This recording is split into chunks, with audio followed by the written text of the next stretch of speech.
Olá! Hoje vamos debater a misoginia no Brasil, que afeta as mulheres brasileiras de forma negativa em diversas áreas da vida e contribui para a violência e morte de mulheres por serem mulheres. Mas você sabe o que significa o termo misoginia? Do grego, miseo, ódio, giné, mulher. Significa exatamente isso, ódio às mulheres, preconceito e desprezo a tudo que se refere ao feminino. A misoginia se manifesta por atitudes e comportamentos que desvalorizam, discriminam e violentam as mulheres. A prática é cultural, social, religiosa e política e estimula comportamentos estereotipados. O homem deve demonstrar uma cruel virilidade e uma superioridade, e a mulher uma subserviência. Caso essa dinâmica estereotipada não ocorra, há uma escalada da violência que pode iniciar com termos depreciativos em relação à mulher e pode ir escalando para assédios, abusos, estupros e até o feminicídio, que é o assassinato da mulher por ser mulher. Como estamos cada vez mais conectados no mundo virtual, a prática tem ganhado também as redes. Para debater esse assunto, eu recebo aqui no programa Elas Pautam a deputada Dandara, do PT de Minas Gerais, e autora do projeto de lei 872 de 2023, que criminaliza a misoginia no Brasil, e a professora do Departamento de Psicologia Clínica da Universidade de Brasília, pesquisadora na área de saúde mental e gênero, Valesca Zanello. Como vai? Tudo bem? Muito obrigada pela participação de vocês aqui no programa Elas Pautam. E eu começo com a professora Valesca Zanello. Professora, da onde vem esse ódio às mulheres? Por que existe misoginia? E não é só no Brasil. Tem um dado da ONU que mostra, fez um levantamento em 2023 e revela que 90% dos entrevistados têm algum tipo de preconceito contra a mulher. Por quê? Então, acho que essa é uma pergunta muito complexa. A gente tem a misoginia, tem que tomar um certo cuidado, porque existem formas e manifestações diferenciadas de acordo com a cultura, mas pensando especificamente no Ocidente e países ocidentalizados pela colonização, a gente precisa se remeter à história mesmo. Então, assim, sobretudo até o século XVIII, o que vigorou foi uma ideia de regime absoluto. Dito de maneira sucinta, se você nascesse, por exemplo, filho de plebeu, você ia ser plebeu. O nascimento definiu seu destino. Os revolucionários, sobretudo na Revolução Francesa, defendiam a ideia de que o nascimento não deve definir o destino. Por que eu estou dizendo isso? Porque foi nesse momento que se configurou a misoginia que a gente conhece e está discutindo hoje. Porque na hora que os homens conseguiram, principalmente da burguesia, avançar nessa pauta, eles disseram os direitos é só para os homens. Então, as revolucionárias foram simplesmente excluídas pelo fato de serem capazes de procriar. Então, a misoginia usou o sexo para diferenciar, transformar uma diferença em desigualdade. Foi nesse momento, por exemplo, que Rousseau, que é um autor aí super elogiado, né? As pessoas revisitam, disse que a função das mulheres, o ideal da vida delas, né, o objetivo seria se casar, ter filhos e servir o marido.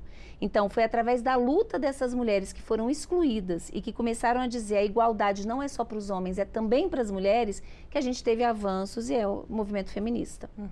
Agora, sim, também a gente tem aqui uma... Eu vou voltar nesse assunto daqui a pouco, né, que é uma frase do psicanalista Contardo Caligares, né, que ele vai mais profundo, mais para trás, né, no tempo, na história.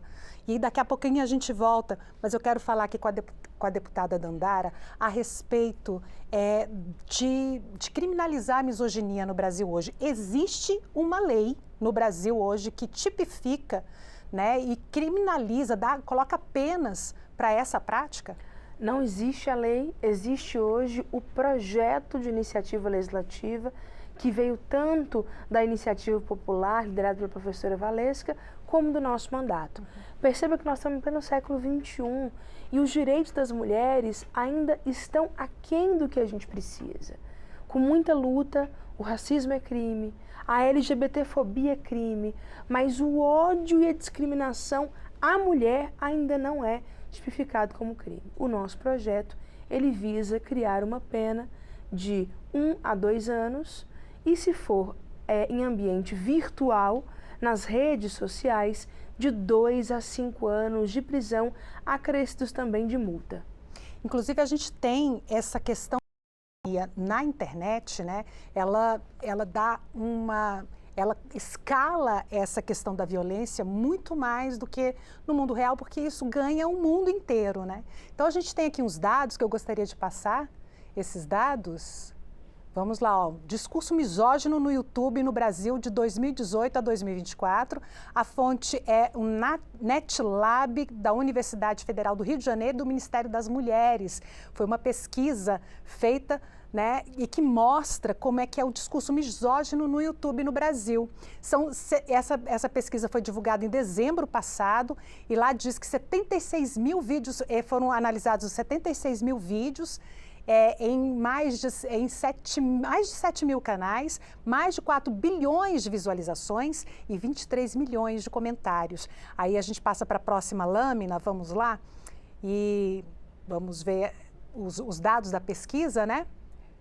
Aí, o dado da pesquisa diz o seguinte: conteúdos explicitamente misóginos nos vídeos de 137 canais, mais de 105 mil vídeos, 152 mil inscritos e 3,9 bilhões de visualizações, com conteúdos explicitamente misóginos. Vamos para o próximo slide. A gente vê esses números e olha, além de passar esse conteúdo extremamente violento, quem passa está ganhando dinheiro com isso, é a monetização da misoginia. 80% dos canais, anúncios, superchat, doações, vendas de produtos, 8 canais que somaram aí 68 mil reais em arrecadações e as cobranças vão até R$1.000 por consultorias individuais. Ou seja, são pessoas que estão aí disseminando um conteúdo extremamente violento contra a mulher e que ainda ganha dinheiro com isso. Como assim? Eu queria saber da pesquisadora, a Valesca Zanello pesquisa há mais de 20 anos, né? E a gente queria saber por que isso está acontecendo, por que isso está escalando cada vez mais, por que essas pessoas estão ganhando dinheiro com isso. Então, Sandra, isso é um sintoma da nossa sociedade, né? Como eu estava falando, se a gente for pensar historicamente, as mulheres, elas foram consideradas em função do seu sexo como tendo uma fraqueza moral, física, intelectual. E isso prossegue. Grande parte do que hoje se chama Red Pill vende essa ideia e principalmente objetifica sexualmente as mulheres. Isso é casado, se a gente for pensar em termos de sintoma, a principal forma de expressão da misoginia, na minha opinião, que é a mais tida como mais light, mas não é light, é aceitável, que é essa objetificação sexual. E que é ligada, por exemplo, ao aumento do consumo da pornografia, que é uma grande pedagogia afetiva misógina. A gente tem que fazer uma discussão um pouco mais ampla. Essa lei, essa proposição de lei, ela é muito importante. Exatamente, né? Primeiro, para o Estado brasileiro dizer que não é conivente e para a gente criar políticas públicas, sobretudo na educação, onde a gente possa criar outras possibilidades identitárias e pedagogias afetivas para os meninos nesse tornar-se homem. Inclusive, a deputada Dandara disse que foi uma ideia legislativa da senhora, que a senhora entrou com uma ideia legislativa, a ideia legislativa 170/980, né, dando essa ideia para o Congresso Nacional de fazer uma lei contra a misoginia, não é isso? Sim, quanto mais eu comecei a estudar os homens e, sobretudo, me deparar com essa misoginia, mais comecei a me incomodar, como Dandara falou, porque que outros preconceitos e crimes de ódio já eram criminalizados e a misoginia não. Então, eu consultei amigos meus que são juízes, Ministério Público, para perguntar se havia algum motivo e ninguém conseguia me responder. E aí pensei, como é que eu vou conseguir fazer essa mobilização? Então, conheço uma pessoa aqui do Congresso que me disse, ó, você pode fazer essa proposta de ideia legislativa. Eu joguei na internet, no Instagram, viralizou e realmente a gente conseguiu mais de 20 mil assinaturas em menos de uma semana. Eu acho que isso mostra a expressão de um cansaço das mulheres. A gente quer uma posição do Estado brasileiro dizendo isso não é aceitável, isso não é piada, isso não é engraçado, isso não é irrelevante. E essa ideia legislativa virou proposta, a proposta da Dandara, mas tem outras parlamentares que também abraçaram a ideia, né? E tem outras propostas tramitando na Câmara. Mas eu queria falar da sua proposta, deputada, com relação assim, aos crimes de internet. Como é que está previsto lá na sua proposta? A pena é agravada, passa de 1 a 2 para ser de 2 a 5 anos de pena e também os números de multas, indicadores, também aumentam. É muito importante a gente entender que a ausência de regulamentação das redes sociais, essa sensação, às vezes muito falsa, de anonimato, vai criando um território realmente sem regras, em que as pessoas se sentem autorizadas a disseminar ódio, preconceito, discriminação e opressão. Nos últimos anos cresceu muito. Olha, a Central Nacional de Crimes Cibernéticos tem mostrado que houve um aumento de 251% de denúncias e pedidos de ajuda de mulheres que sofreram algum tipo de sexismo, machismo, misoginia nas redes sociais. Esse aumento também não é por acaso, é sinal de que as mulheres estão cada vez mais percebendo que aquele preconceito e discriminação que está direcionado a ela é pela condição de ser mulher, mas também é em função do avanço que nós estamos tendo em pautas históricas, porque à medida que nós avançamos em direitos, aqueles que sempre tiveram privilégios vão ter que retroceder. Essa relação não é tranquila, vira ali um campo de tensões, e é por isso que tantos grupos que disseminam, né, o tal do masculinismo tem crescido tanto nas redes sociais. A pesquisadora que eu gosto muito, a Bruna Camilo, acabou de defender uma tese de doutorado estudando esse crescimento dos red pills. E nós temos hoje um grande mercado voltado para esse movimento que fortalece a dimensão de inferioridade das mulheres. Isso é uma loucura, é um absurdo. A pesquisa que a UFRJ fez em parceria com o Ministério das Mulheres mostra que esses canais, esses produtores de conteúdo estão lucrando muito dinheiro com a disseminação de conteúdo que tem ódio, preconceito, discriminação, misoginia, machismo, sexismo.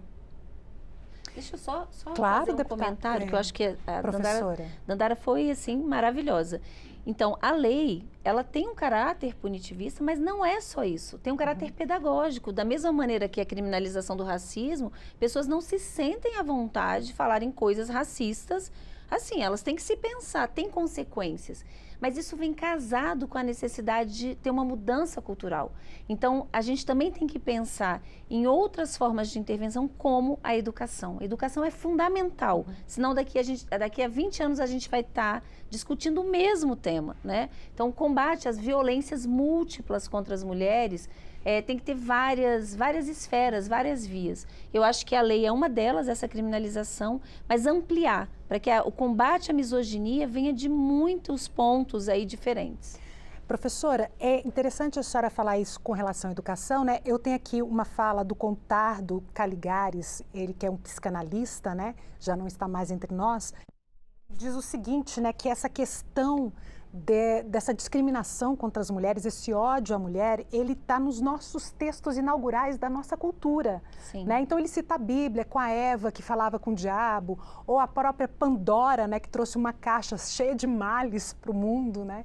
Enfim, então seria a mulher que trouxe o mal para o mundo, né? Então isso está engendrado na nossa cultura, e tanto homens quanto mulheres também enfim, cresceram com isso, né? Muitos foram formados, uma geração, e várias sociedades estão aí, principalmente as sociedades ocidentais, né? Mas também a gente, tirando o recorte, tem as sociedades orientais com seus mitos também, mas a gente está falando aqui de sociedade ocidental. Então, assim, como tem muitas mulheres também que acreditam nisso, né? E como a deputada Dandara falou, isso já está, outras leis outros projetos que estão virando leis, outra legislação que estão trazendo direitos à tona, tem clareado mais a sociedade. Agora, como levar isso para a educação, que às vezes também é um ambiente muito difícil de ser mudado, né? Então, acho que a primeira coisa é pensar que sexismo e racismo na sociedade ocidental andam de mãos dadas e surgiram na configuração que a gente conhece ao mesmo tempo, que foi a transformação de diferenças físicas em desigualdades. Então, o sexo, não só como um elemento biológico, mas como categoria social, assim como a raça. Acho que esse é um ponto fundamental, né? E os impactos que isso acaba exercendo. Como é que a gente pode trabalhar isso na educação? Gente, isso casa completamente com a Lei Maria da Penha. A Lei Maria da Penha já tem uma obrigatoriedade de combate ao machismo nas escolas.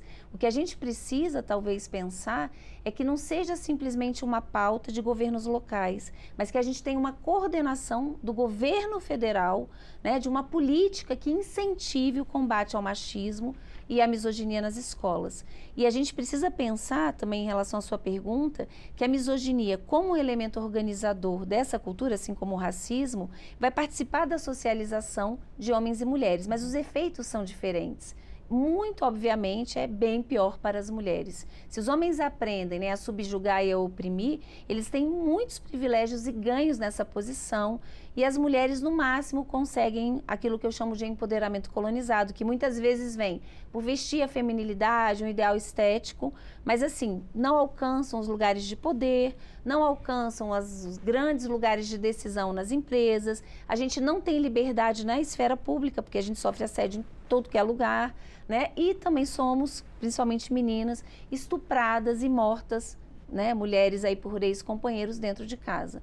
Ou seja, o Brasil é um país extremamente violento contra as mulheres. É muito ruim ser mulher aqui. Deputada, a professora falou dessa questão, né, de realmente mudar essas questões na escola, na sociedade em si, né? Não só na escola, mas em todos os ambientes, e isso passa por leis que vão ser aprovadas nesta casa, né?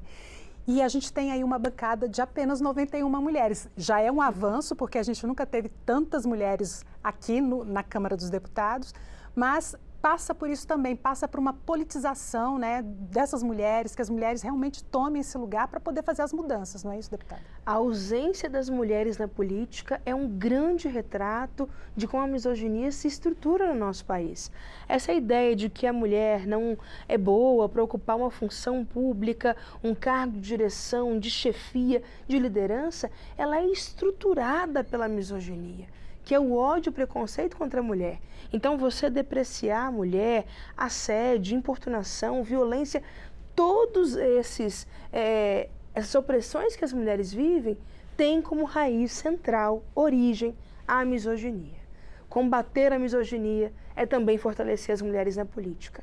Eleger mais mulheres, construir mais mulheres lideranças, é também lutar contra a misoginia nesse país. Nós entramos com um projeto para criminalizar a misoginia, mas não pode ser só tornar crime. Essa ação que a professora Valesca fala na educação é fundamental, mas estimular em todas as áreas. Nós temos que avançar em trabalho igual, salário igual, em condições dignas de vida, bem viver, acesso à saúde, à educação. Nós temos que garantir a ascensão de carreira para as mulheres. Nós temos que construir espaços onde mulheres serão protagonistas, vão liderar processos. Nós estamos ainda muito aquém do que nós precisamos para desenvolver um país mais justo, igualitário. E se a gente continuar na toada que nós estamos hoje, pesquisas mostram que nós vamos demorar 300 anos para chegar num patamar de igualdade com os homens. Ou seja, ações afirmativas para as mulheres precisam ser desenvolvidas agora. E combater a misoginia é uma grande ação para fazer com que as mulheres avancem em direitos. Tem uma coisa que eu queria complementar, achei excelente o que você falou, Dandara, é que a criminalização da misoginia ela é suprapartidária, porque a gente tem a própria misoginia política. Então, acho que é interessante para todas as mulheres, né? E aí também pensar o quanto o próprio Estado pode ser misógino. Quando se tem o corte, por exemplo, com gastos sociais, geralmente isso sobrecarrega as mulheres, porque elas são condenadas ao cuidar. Então, quando não tem, por exemplo, uma política que cuide de pessoas idosas, quem é que cuida das pessoas idosas? Muitas vezes abrindo mão do próprio trabalho, ou quando não tem uma creche, é sobre as mulheres. Então, se a gente for pensar, a misoginia é um recurso historicamente construído e que é expropriado em muitas esferas, desde a pessoal, das relações de internet, até esferas mais altas. Professora, essa questão passa pelo Congresso, passa pela educação, mas também existe um letramento que pode começar na sociedade também. A senhora tem dois livros já, né? O Prateleira do Amor e um outro que a senhora está lançando, que é como é que é o nome? É Homens... Masculinidade e Dispositivo da Eficácia. Que são dois conceitos que a senhora traz aí para poder colocar como é que homens e mulheres são socializados no nosso país, não é isso? Sim, então, esse tema do letramento hoje é o lema da minha vida. Eu tenho sempre tentado cruzar ou romper, né, esse grande muro do conhecimento científico em relação à sociedade. Principalmente o tema que eu estudo, eu percebo que compartilhar e subverter. Então, o letramento de gênero não é simplesmente nomear e dar categorias para pensar a realidade, mas principalmente ajudar a afetar a partir desse conhecimento. Então, nesse sentido, esse livro, né, que eu estou lançando agora, ele traz através de tirinhas exemplos da misoginia no cotidiano. O que os homens aprendem no tornar-se o homem? Para problematizar. Porque o que a gente escuta da maioria dos homens, não sei se Dandara concorda, mas eu não sou assim. Inclusive das mulheres, meu marido não é assim, meu filho não é assim. Eu acho muito difícil uma pessoa ler o livro e não se identificar com várias das situações. Então eu sempre brinco, você é filho de repolho? Não. Você foi formado nessa sociedade? Todos nós bebemos da misoginia, do sexismo e do racismo. É um dever e um desafio para todos nós desconstruir o sexismo e o racismo. Nesse livro, a senhora traz, então, as tirinhas mostrando casos de misoginia e que estão nesses canais, inclusive, na internet. Total. Né? A senhora pode dar exemplo? O que eles trazem? Então, o que eles falam? Um exemplo é a Casa dos Homens, que eu acho que aí é uma questão muito importante desse processo de socialização do tornar-se homem. Então, essa é um conceito que foi criado por um autor francês, o Daniel Velzerlang, é uma metáfora. Então, imagina uma casa onde, para você cruzar de um quarto para o outro, homens mais velhos, mais bem-sucedidos, com mais experiência sexual, te testam. Então, ser homem é dar a prova o tempo inteiro. E o que gere a Casa dos Homens, é aqui que eu queria chegar, é a cumplicidade. Então, o grande desafio para os homens é romper com essa cumplicidade. Um exemplo que está aqui no livro é aquele amigo seu que, por exemplo, tem um filho, fez um sexo casual, tem um filho e ele não paga pensão, mas ele acabou de comprar um carro zero. Você elogia que ele tem agora uma nave, um carrão, ou você diz, poxa, tá errado. Você não está cumprindo as suas obrigações. Então, para os homens aí que estão nos assistindo, se você não se manifesta, você está sendo cúmplice, está sendo misógino. Se você está num grupo de WhatsApp, e aqui no Brasil fiz uma ampla pesquisa sobre isso, você recebe nudes de mulheres, muitas vezes tem um corte, né, interseccional com raça, com idade, com classe social. E você não diz nada, às vezes um nude de uma ex-namorada desse sujeito, você acha aquilo ridículo, mas se mantém calado para se manter bem com os brothers, você é cúmplice, você está sendo misógino. O grande desafio, porque o homem adora um palco, né? Então não é ir para o palco falar sobre as mulheres, não, o que a gente precisa dos homens é rompendo a cumplicidade da Casa dos Homens. E saibam que o preço vai ser caro, porque a violência direcionada às mulheres provavelmente vai ser direcionada a esse sujeito. Então, você tem ali, então, um recorte dos homens, que é essa Casa dos Homens, onde eles são os brothers, onde um valida o outro, e tem também um recorte com as mulheres, que são as mulheres que estão numa espécie de prateleira, então elas têm que ter um ideal estético. Sim. Tem, enfim, toda essa questão. E esse ideal estético, ele é julgado pela Casa dos Homens, né? Total. Então, a ideia da prateleira do amor é uma metáfora que eu proponho para a gente entender o que eu chamo de dispositivo amoroso. A metáfora é o seguinte, né, que a gente aprende uma forma de amar que nos deixa vulnerável. A gente aprende que o nosso grande sucesso é ser escolhida nessa prateleira. Só que essa prateleira é mediada por um ideal estético, historicamente construído, que é branco, louro, magro e jovem. Então, não existe lugar bom na prateleira, mas existem lugares piores. O pior lugar estão as mulheres negras, é profundamente racista, mas mulheres velhas, que em alguns estados pode ser simplesmente ter 30 anos. Né? Mulheres gordas, mulheres indígenas. Mulheres com filhos. Exatamente. Não, total, vai lá para o final. E assim, é importante dizer que o que a gente aprende é que o maior capital que a gente tem, né, o nosso capital matrimonial é exatamente o nosso corpo. Não é à toa que o Brasil é um dos maiores consumidores em intervenções estéticas. Então, a gente aprende também um certo comportamento sexual, que é sobretudo da renúncia e sobretudo uma ideia de feminilidade. Então, a feminilidade como imposição misógina, né, do que é ser mulher. A gente precisa desconstruir isso. O impacto na saúde mental das mulheres é enorme. Não é à toa que a gente tem uma predominância de mulheres que sofrem transtornos mentais comuns, que é depressão e ansiedade. A gente está tendo uma hipermedicalização completamente invisibilizada das mulheres. Deputada, a professora falou aí dessa questão racial, né? E a gente sabe que no Brasil as mulheres pretas são as que mais sofrem discriminação e misoginia, né? Não dá para nivelar mulher branca com mulher preta no Brasil e dizer que são iguais no preconceito, né? Na questão da violência e do ódio. Os números mostram que são as mulheres pretas que morrem mais por feminicídio, né? Então, é possível fazer esse recorte dentro do projeto de lei também? Como é que funciona isso, deputada? Olha, as intersecções das opressões fazem com que uma faca seja molada mais vezes, portanto, ela corta com mais profundidade determinadas carnes. Eu não estou dizendo que há uma hierarquia na opressão. Estou dizendo que a intersecção das opressões, ela aprofunda a desigualdade, né? Então, quando o machismo, a misoginia, o sexismo encontra com o racismo, com o etarismo, com a LGBTQIA+, fobia, aquelas opressões, elas se agravam, sem dúvida nenhuma. As mulheres negras são hoje o maior grupo populacional do nosso país, 28% da sociedade. E sabe quantos por cento nós somos na política? 2%.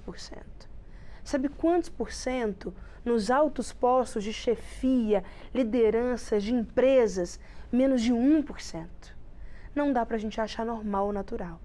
E, ao contrário disso, quando a gente olha os índices da sociedade de mortalidade materna, feminicídio, piores condições de trabalho, menores remunerações, lá vai estar a mulher negra.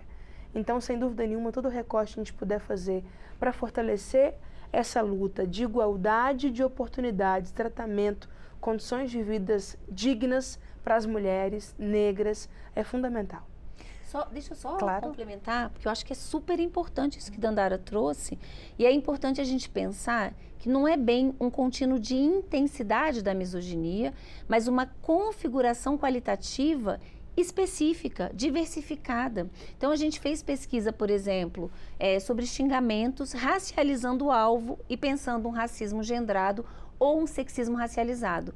Para as mulheres em geral, a grande parte das pessoas que responderam a pesquisa, quase 2.000 pessoas no Brasil inteiro, geralmente apontavam para as mulheres os xingamentos relacionados ao ideal estético ou comportamento sexual ativo. Mas quando a gente racializava, havia uma desumanização pelo racismo. Então, assim, existia, por exemplo, sobretudo usando o fenótipo, usando muitas vezes ideias preconceituosas para diminuir mulheres negras. Então, é muito importante que políticas públicas sejam baseadas em pesquisa científica. Não é o que a gente acha, a gente tem que pesquisar a realidade. Quanto mais a gente afina essa faca, de acordo com o reconhecimento dessa realidade, mais a gente consegue fazer com que essa política atenda, né, o motivo pelo qual ela nasceu. Ok, eu quero agradecer a participação das senhoras aqui no programa Elas Pautam. Infelizmente não temos mais tempo. Que pena. A gente termina aqui esta edição do Elas Pautam. Eu agradeço a presença das nossas convidadas, a deputada Dandara, do PT de Minas Gerais, e a pesquisadora Valesca Zanello. Também agradeço a sua audiência. Se você quiser rever ou compartilhar este programa, acesse nossa página no YouTube da Câmara dos Deputados e no Instagram. Até o próximo programa.